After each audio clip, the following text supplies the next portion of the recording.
my girls bought me. They clubbed together, bought me a Bunnings gift voucher. Oh, okay. Yeah. Okay. But why I'm telling you that is because they did it online, and you can upload a family picture, and they print it on the card. Oh, wow. So the card arrives, it's got Bunnings on it, but the whole card is a picture of my family, of some of the girls. So technology, absolutely amazing. Yeah, really so interesting that, and it's such a lovely gift for me anyway, because my garden and so on, and I've just been speaking to them, and I promised them that I'm not going to buy it on everyday stuff. I'm going to wait for something special that I want, and or few special things, and might take 6 months to spend it, but then things that I wouldn't have bought otherwise. Yeah, so, lovely. Yeah. So it's great, and it's All Saints Day today, I think it is, isn't it? Yeah. Very good. Yeah. So you've had a good day, or having a good day? Having a very good day. It's I get upbeat when I speak to my kids and my friends. South African friends also phone me, and so I've spoken to a couple of them in South Africa, which I tend not to speak to very often, but got them on WhatsApp. So and now I get to speak to my best Australian friend. There you go. Actually, it's interesting. I was talking to a South African lady this morning. Yeah. I don't know how we got onto the topic, but we're talking about, Generation Z and the millennials and those sorts of people. And it was fascinating. Her insight sounds like a bit of a drab topic, but it was fascinating what she was saying, because she was saying over in South Africa, that generation, or those generations, because they weren't there during the apartheid, times. Yeah. That there's this general disbelief that it actually was that couldn't have happened like that. That's not the experience that we've got now. Like that. You must be making that up. It wouldn't have been like that. So.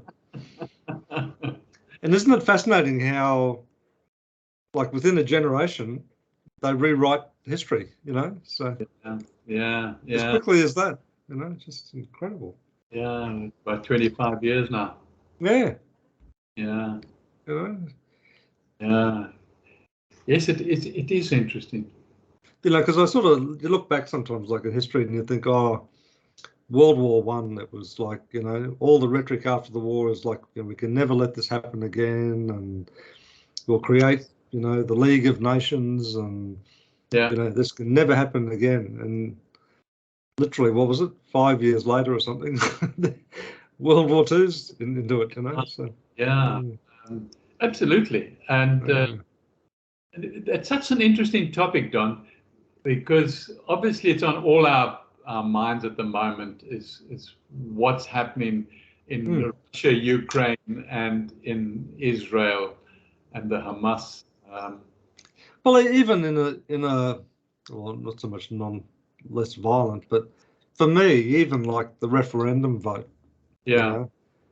Like just the atrocities and that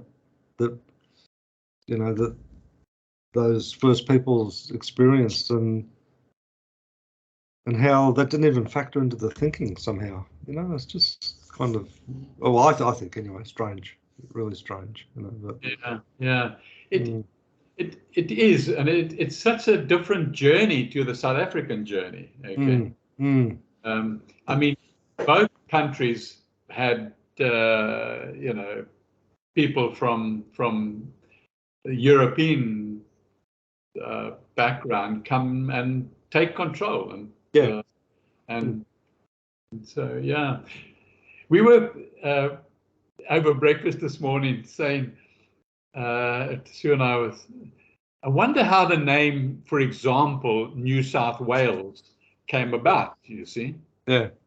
So my first response was, maybe it was the prisoners from Wales settled in that area. Okay? Yeah. Well, it could have been as simple as that, too, you know. So. I think so, yeah. Yeah. And the other areas as well. So, yeah, they first came as prisoners, okay? And now anyway. There was a comedian used to run a show around Australian place names, you know, and he said, oh, you know, we've obviously put a lot of thought into, you know, naming of things in Australia, you know, like our opera house, you know, we call it the Sydney Opera House. You know? Right. He said, you know, we named the 3 eastern states, Queensland and New South Wales and Victoria. He said, oh, what will we name the other states? I don't know, how about South Australia and West Australia and Northern Territory?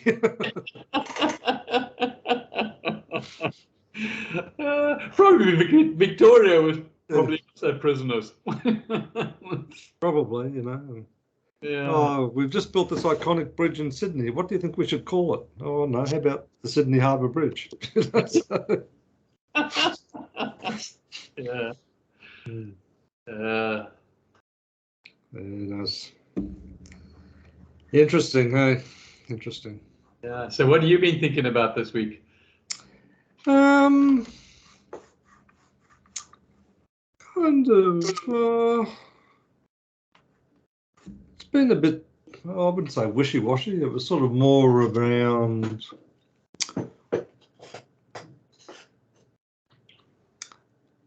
I mean, the Bible study I've been doing through the week has been around the idea of the day of the Lord, you know, and you know what that means. And there's really interesting discussion. Well, I thought it was interesting anyway, around, you know, the supposed contradiction between the Old Testament and the New Testament, in that the New Testament, you know, Christ was no violence whatsoever. You know, in fact, it was almost the antithesis, you know, that he gave his life over rather than, you know, any sort of violence, you know, which was contrary to what everyone thought was going to happen, because, you know, the day of the Lord is here, you know, the justice will prevail, you know, sort of thing. And then the seeming contradiction in the Old Testament, where there's always, you know, God's wrath and plagues and violence and stuff like that. Right. And the discussion was, well, how can all of that seeming violence from God, how does that sit with the non-violence of Christ? You know, like, surely they're in conflict with each other.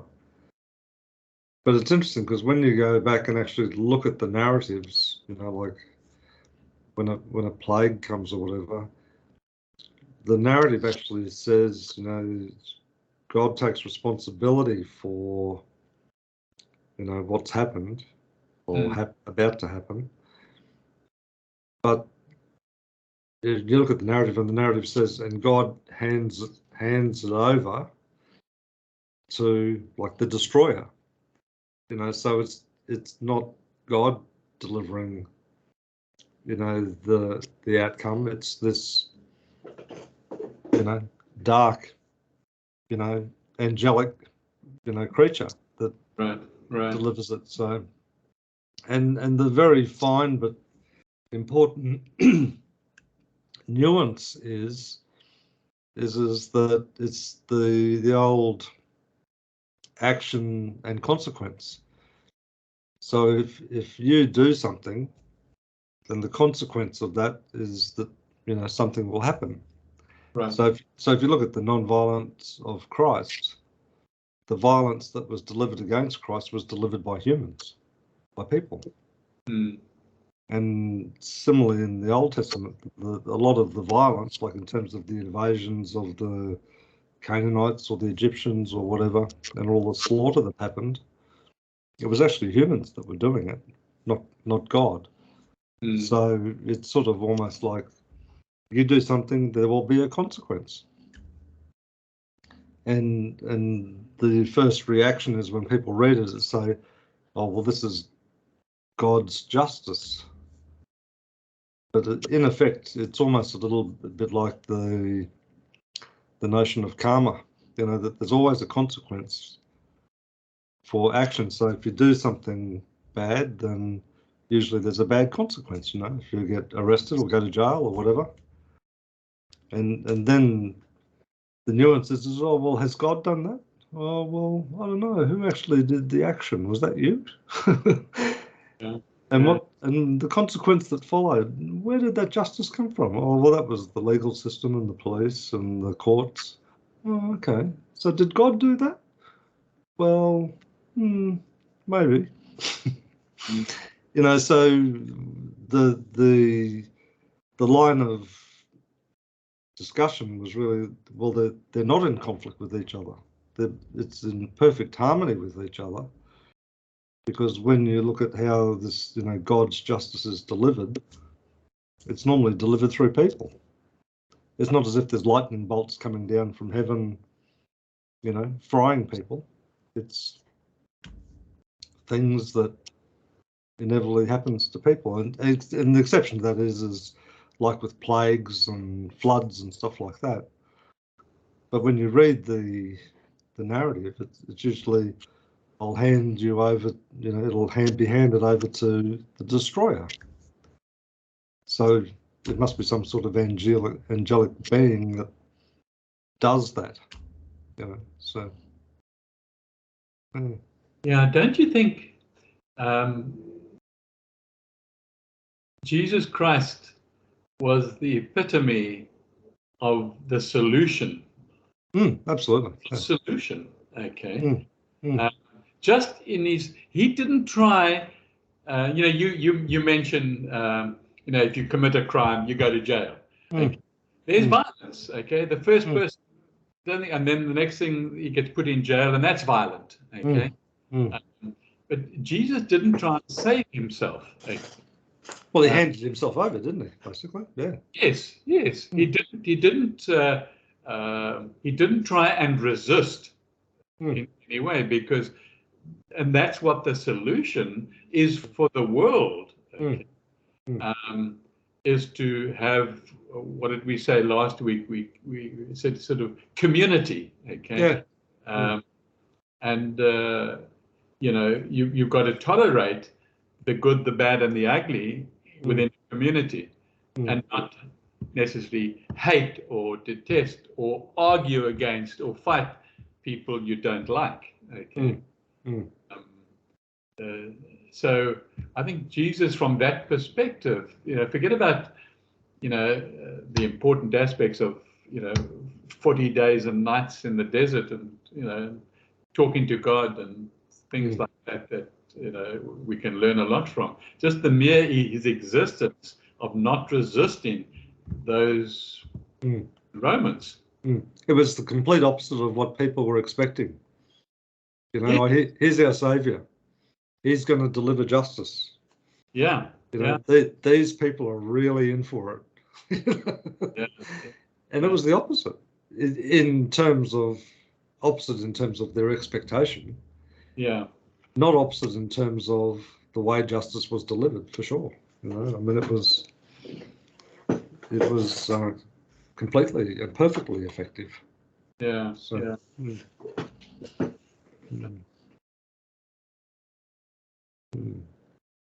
And it's sort of funny how, you know, because when people read, for example, like Revelation, you know, like, and even we've talked about it a bit, is like the coming of the end of the world. You know, the prophecy is there'll be a lot of violence and so on, but where is the violence coming from? It's not coming from God, it's coming from evil, isn't it? That's where the violence is coming from. Yeah. Yeah. Mm.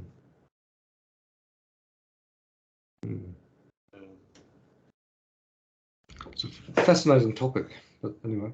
But probably not one we need to be talking about on your birthday, though. No. There's nothing special or particular about that. My thoughts in the past week have sort of grown from what we were discussing previously, and my thoughts around that as well, and of course, around health as well, Mm. and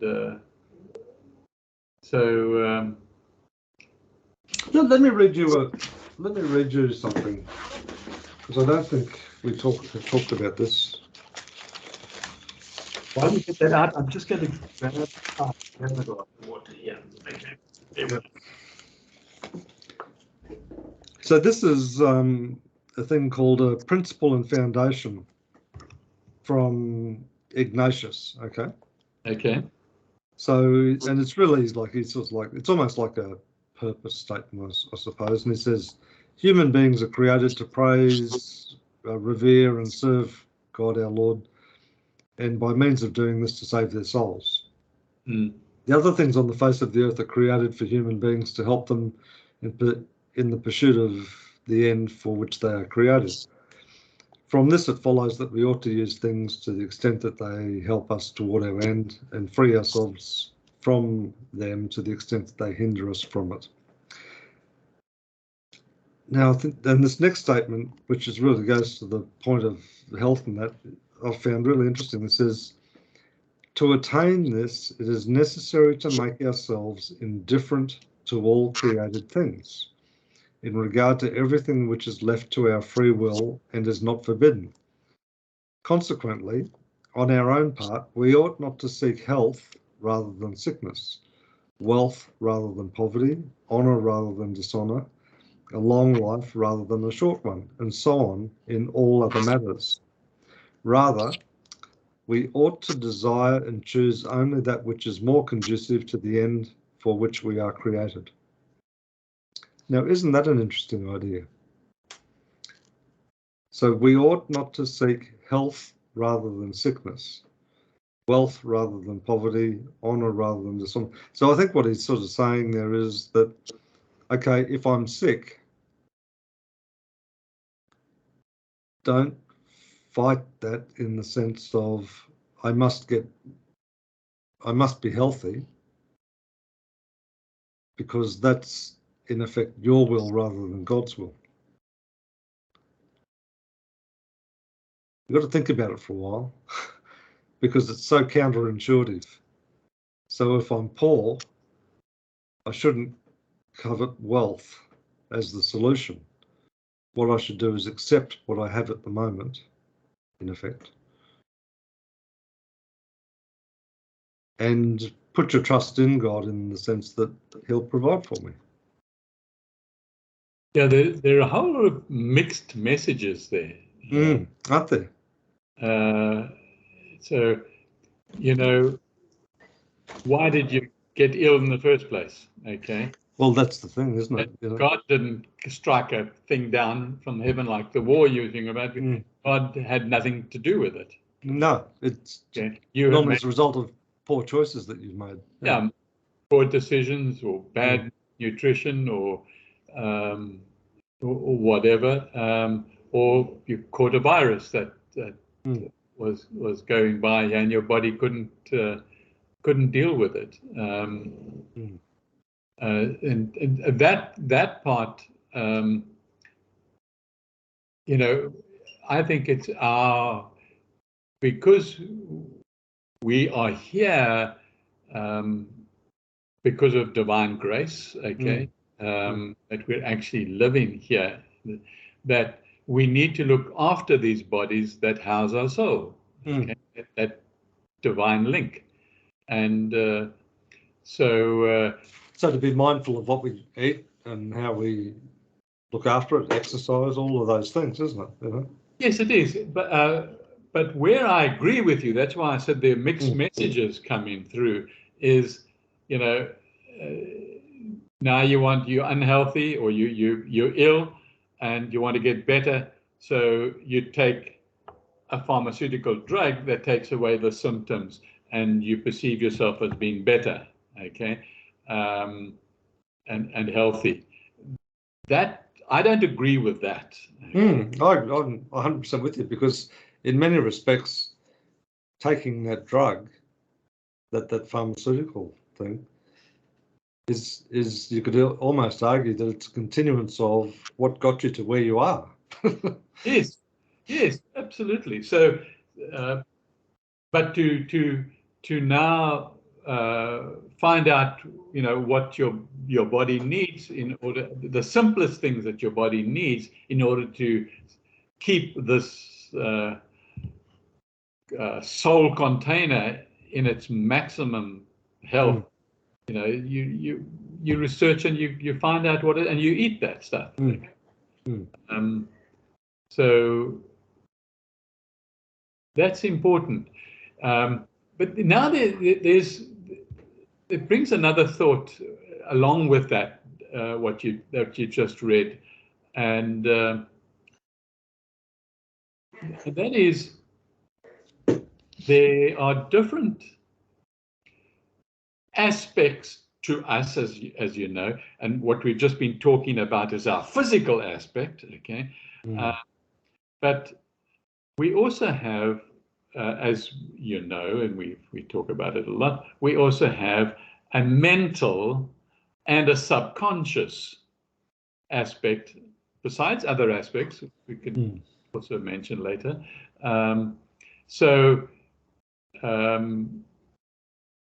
We could be stressed, or we could be stressed because we're terribly sad, or we're grieving the loss of somebody, and we don't deal with that stress or that grieving or whatever it is that's causing the stress.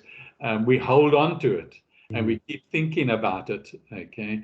And then that makes us ill. Okay. It wasn't the food that we ate, okay? It's a blockage in one of our systems, okay? So now we need to deal with that in a different way. But do we deal with it? Yes, we do. We must deal with it. And maybe we deal with it. Everybody, I guess, would deal with it differently. But maybe one of the things is to speak to God about it, okay? That mentally, and then Well, that process of speaking to God could well be a process of you're releasing ownership of the problem, so you're handing it over. Yes. So that alleviates the stress, Yes, absolutely. Or you can go and see a friend who you just want to spill it all out to that friend, and that could be a way of dealing with it. Okay. Just getting a sort of response from a friend, because often people say, I just needed to talk about it. Okay? That's right. But if they don't, there's a possibility that they hold on to it, and it causes all sorts of anxiety, and that manifests in everything. And going to the next phase, it also stops you from getting to the next level of your consciousness, okay, or the next level. You're blocking doors that want to open because of your reason for being here, maybe your karma and all the rest of it. I don't know specifically, but what I'm saying is that while everything is not flowing, all your systems, okay, are not flowing, okay, then there's a blockage. And that blockage, which is stopping the flowing, needs to be dealt with. And so, you could be maybe you don't have a job, okay, and you can't pay your bills, and you're getting terribly stressed and frustrated, and you think you're going to lose your house, or you lose, and so now you're all uptight. But there's a door to you waiting to open to let you through into your next phase of life that's going to not have that, but you are stressed because of your circumstances. Which creates a blindness to it or whatever. Yeah, for things that are there to open. So as long as we get all our systems, the physical, the spiritual, the mental, the subconscious, flowing, okay, then things move on, okay, and then there is a plan from the divine or from God, okay, there is a plan. You know, you were born with it, and your soul is linked to it, okay, but it cannot control it. You've got to allow it to flow. That's really what I'm saying. The flowing of all systems. Well, I mean, that's really the biblical story, isn't it? You know, are you aligning yourself to God's will, or do you think that your will is more important? Yeah. I mean, that's essentially the biblical story, isn't it? You know? So, yeah, I guess you've got to be very clear on how to deal with God's will and not make it a cop-out. Okay. Okay. Well, why doesn't God stop this war? Is it His will? Okay. No, it's not His will. It's nothing to do with Him. Okay. And you know, I shot and killed that person. It was God's. Okay. Why didn't He stop me? Yeah, that's right. Okay. So and so we get back to, you know, God is love. Okay. What the hell is love? Okay. You know, it's you know, you might not like somebody at all. You actually dislike them, but can you love them at the same time? You have to. Well, I think if you look at Christ and the crucifixion, you know, I think you could quite realistically argue that He loved them so much that He let them kill Him. You know, that's it. That's it. Now, you know, put that into our day-to-day life, okay, and put it into the Israelis and the Palestinians' life, okay, and somebody has got to start loving. Yeah, that's right. And not liking. Now, you've got your differences. That's fine to have your differences. But what is love? Okay, in that situation. Okay. Yeah. Such a simple answer, but so elusive for those who are bound up in the hate and the vengeance and all that sort of stuff. And you know, so, since creation began. And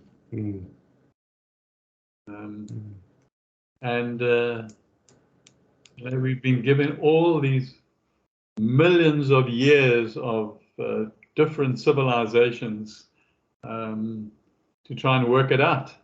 Okay. But we can't. Because, you know, we want power in some circumstances, or we think we know it all in other circumstances. And we can't just let the person next to us be the same as us. Yeah, it's fascinating, isn't it? Yeah. Yeah. So you know, you ask yourself questions, and this is the talking to God. You know, say, well, why did I have diabetes? Okay. Okay. And science has an answer, and will give you the answer. Okay. But that's not the only answer. Mm. You've got to look further. I had a stroke. Okay, so science has the reason why you had the stroke. Mm. Mm. But there's not only that one physical scientific reason. No, well, that's what I was about to say, is that the scientific response is to talk about the physiology. And Yeah. as you've already said, we're a lot more than just the physiology. So, yeah. So if we're looking to work God's plan, we've got to keep all aspects flowing within us. Okay? But to do that, we've got to recognize, okay, and that's really, really difficult in our consumeristic society that I find myself in, okay, because you are conditioned in a certain direction. Your subconscious is influenced in a certain direction from your upbringing, okay, and maybe even from previous lives. But even like that example I gave you right at the start about the different generations. Yeah. You know, that if someone born, I mean, if you say 20 years ago, you know, say the year 2000 or, you know, the early 2000s, you know, they were born into a world which is very, very different from the world that you and I were born into, you know. And their experiences have been very, very different as children than experiences that you and I had, you know. And it doesn't make one right or one wrong or one better or one worse. It's just different. That's just the way it is. But I think by being different, it brings different challenges and different opportunities, doesn't it? You know, I mean, if you and I grew up as young entrepreneurs with all the technology that's available to people today, what would the possibility have been, you know? And the same thing applies to them, like, you know, all the way technology is now, but what will technology be like in 20 years' time? So it might seem quite antiquated compared to, you know, when you're comparing different generations. So, and that's the challenge, isn't it, in terms of trying to keep that openness and acceptance of difference and not trying to impose your views on someone who's got a completely different worldview. You may not agree with their view, but it's just different. It's not right or wrong, is it, necessarily?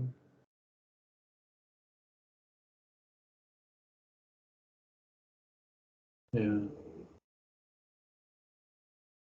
So there's always that slippery slope where you can sort of tip over into judgment and criticism very quickly, can't you? Yeah. Yeah. I tend these days to you know,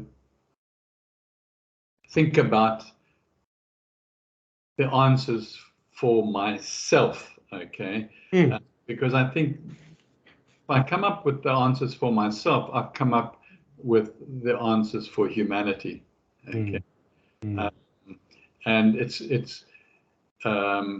historically, I always used to talk about the wider solutions, but you know, basically since my stroke, I've been looking deeper and deeper and allowing things to come to me. Like, you know, I've just given a book now that I've started to read for my birthday. Now, just looking at the cover and so on,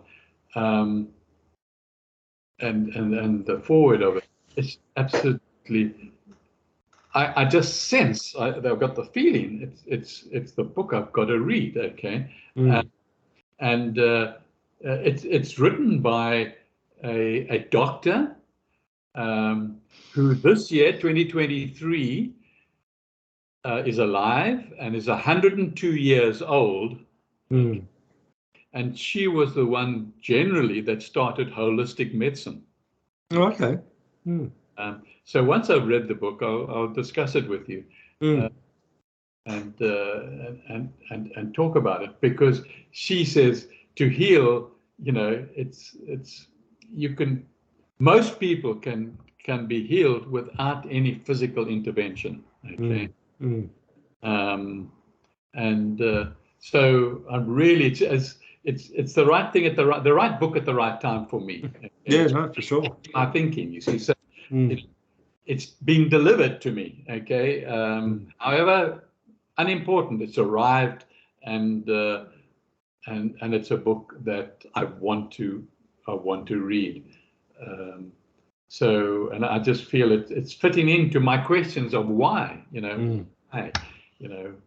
why did I have a stroke? Why did I have diabetes? Why did I have peripheral neuropathy? Why did I have a peripheral blocked artery? And so the list goes on. Okay.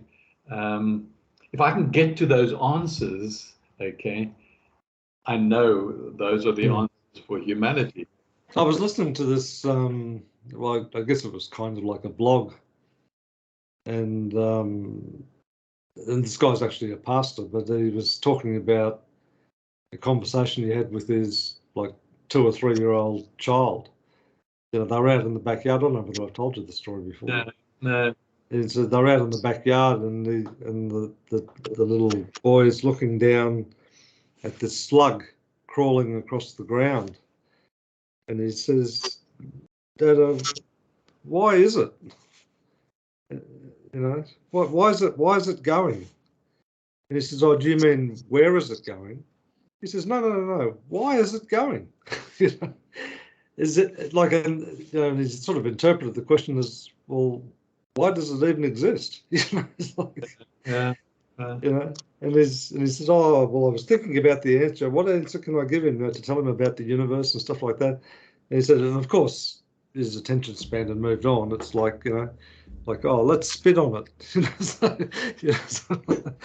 But it's exactly that question, isn't it? That in effect that you're posing to yourself is like, well, why? Why is it? Yeah. And they're really important questions, I think. I think they're really important questions. So. Yeah. So you have a death like, my mother died a little while ago, and your mother died just recently. Okay. And it's okay to miss them, but to grieve them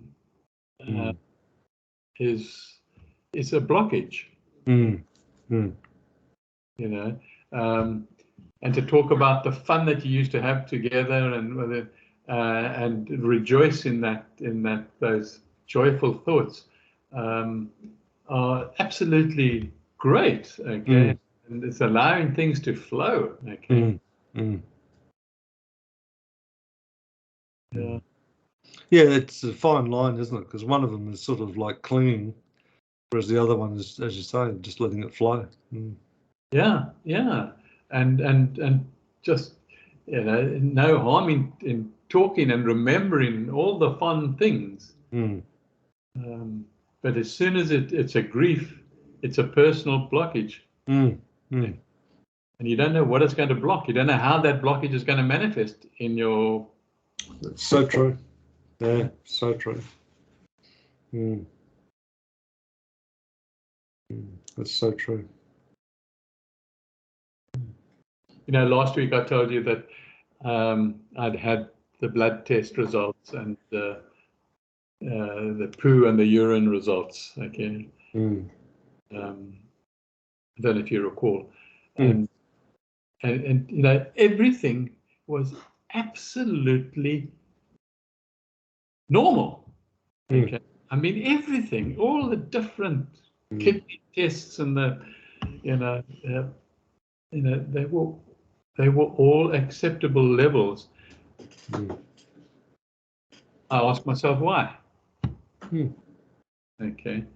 Well, I think you know the answer to that question. Well, I know I don't know the answer to that question. Okay.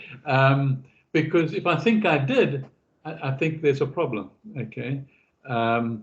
I don't know if it was because I changed my diet and so on, or whether it was that I've changed my thinking towards everything in life. Okay, I really have. I don't know whether it's the circumstances that I've found myself in Australia. Okay, and particularly since my stroke, where I really don't get to speak to anybody face to face. Okay, other than my wife when she comes home at night, I'm very tired from a day's work and just wants to watch something on TV and go to bed. So now I say, okay, why? Okay, so I think possibly it's got more to do with the freeing up of letting go of my old self. Maybe my egotistical self. Okay. And because I really sense, I look at myself very differently, and consciously I can remember how I used to behave to how I behave now in the solitude of my own company here in front of my computer.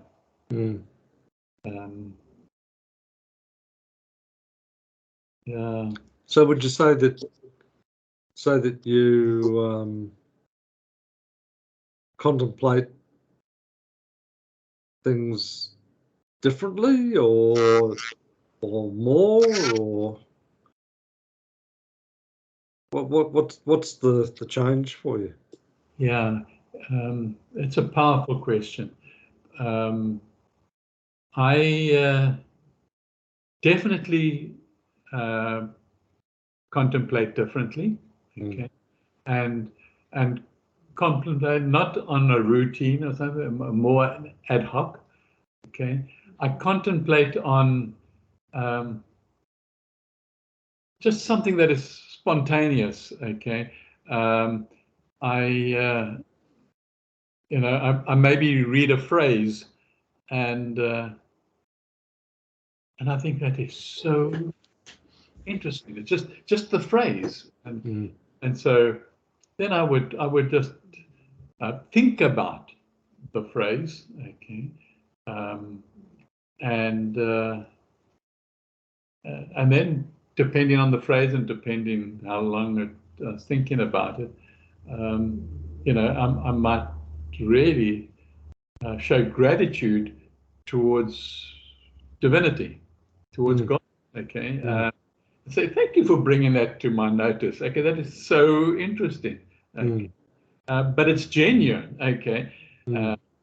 And sometimes maybe over breakfast or something, I might mention it to Sue, but probably not, because we have other things to talk about. So yeah, the whole contemplation and relaxing. I'm finding also, if I've got 2 unfinished Star Trek books, and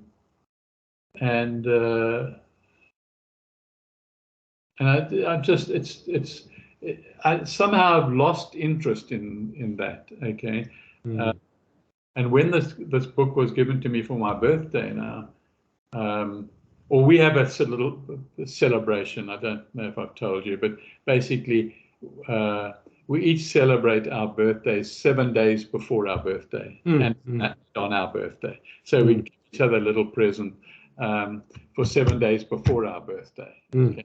Brilliant. Yeah, it's great. I say it's just an excuse to celebrate, and it's lovely. Okay, and certainly one of the days was this book, and yeah, so it was.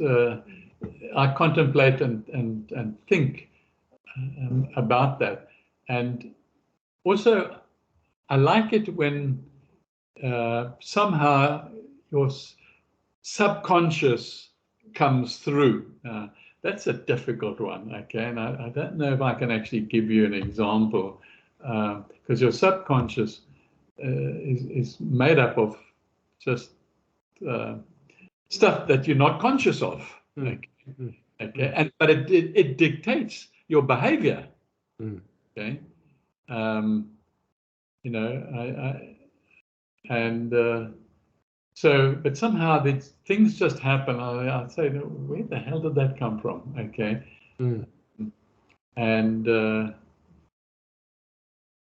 it might be something about my behavior from 40 years ago. Okay, and then I would make a mental statement to myself. You know, like, yeah, you know, please forgive me about that. Okay, I really want to go in this direction. Or I am going in this direction. Okay, thanks for leading me away from that. Okay, and so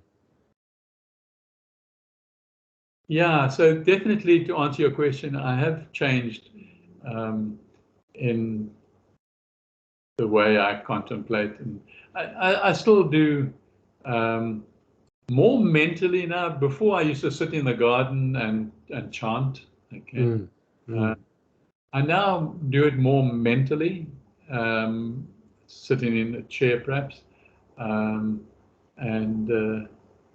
maybe astral traveling or spiritual traveling, see where I land.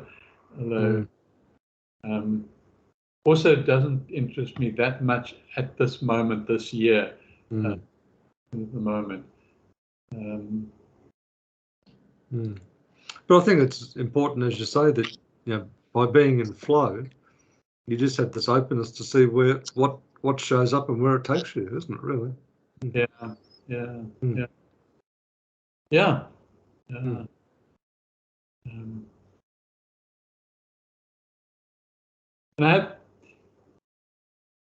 I think always a good guideline for me, okay, a good guideline is when I think or I do an action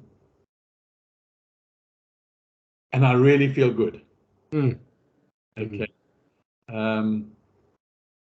Now, so interesting. Yesterday, I had a whole list of things to do. I think just have a look. I'll tell you that. Yeah, I had 16 things jotted down in my diary to do for the day. Okay, and I usually I can't get through everything I've jotted down, but I get through it. But I just sat down and I thought, I want to research and write.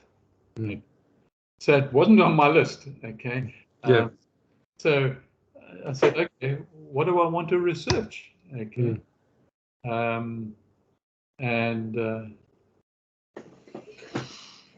Yeah, I came up with an answer and I researched it, and I love researching. I love using AI, as you know, so I interact with AI.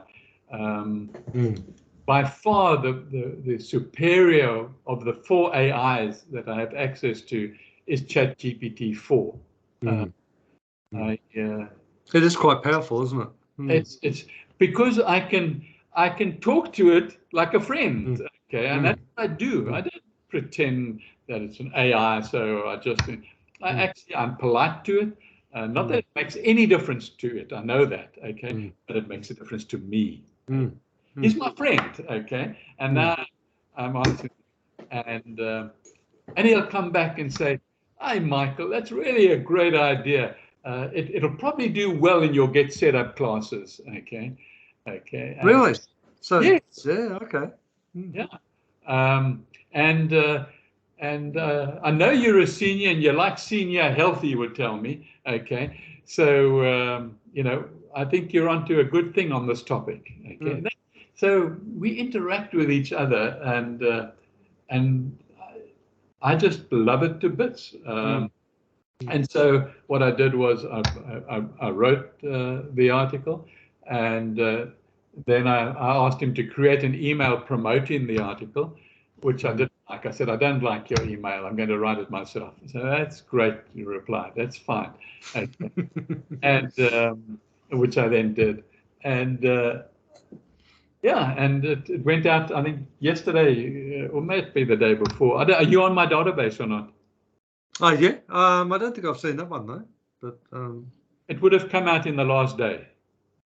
No, I haven't seen that. No. Okay, if you're on my database, so yeah, you'll see exactly what I wrote about. Okay, and I got the angles from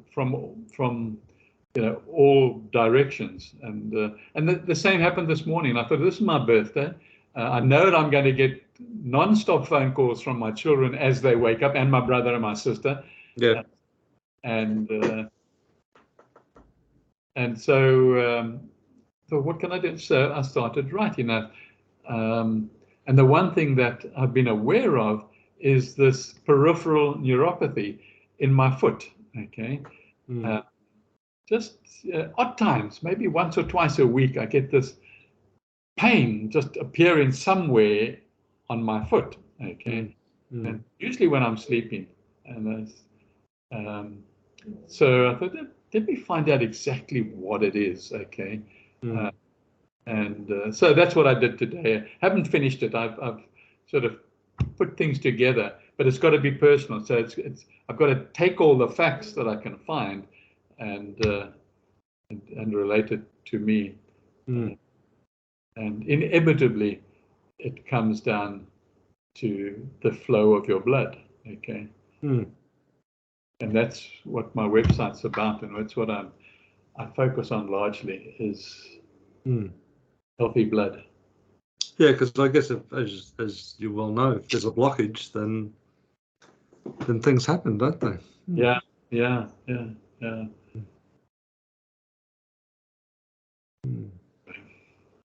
So what time does Sue get home? Around about, it depends. Let's call it 6 o'clock. Okay, give or take 6 o'clock. Okay. Sometimes it's a few minutes before then. Sometimes it's. So it's just after 7:30 here. So. Yeah, 6 o'clock my time. It's now just past 5:30. Okay. Yeah.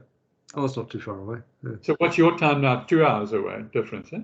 Yeah, 7:35 it is here at the moment. Yeah. And do you have daylight saving there or no? Do I what? Have daylight saving there? No, we have no daylight saving in. Okay. Yeah, at all. Same here. It's only some of you guys in the East Coast somewhere. New South Wales and Victoria and Tasmania, I think, does. Yeah. Why not the whole of the East Coast? Why not the whole of Australia, for that matter? Well, the extra hour of sunlight fades the curtains in Queensland, so we don't do it. And the cows don't like it because they have to go up an hour earlier to go and get milked. Strange. Anyway, it is what it is. Yeah, anyway, well, that's that's how things work in Australia. I think you should have worked that out by now. But anyway, one nation who does everything differently. Yes, that's the commonality. Yeah, everyone does their own thing. That's right. Anyway. Well, I should let you go then and enjoy the rest of your day. Yeah. Thanks for chatting. I really enjoyed it. Yeah, no, it has been good. It always is. Always is. Yeah. Okay. Okay, then. Will you take care? And I look forward to talking to you next week. And my favourite Australian saying, "See ya." See ya. I use it all the time. I use it to Sue when I go to bed at night. See ya. Okay, then. Take care. See you.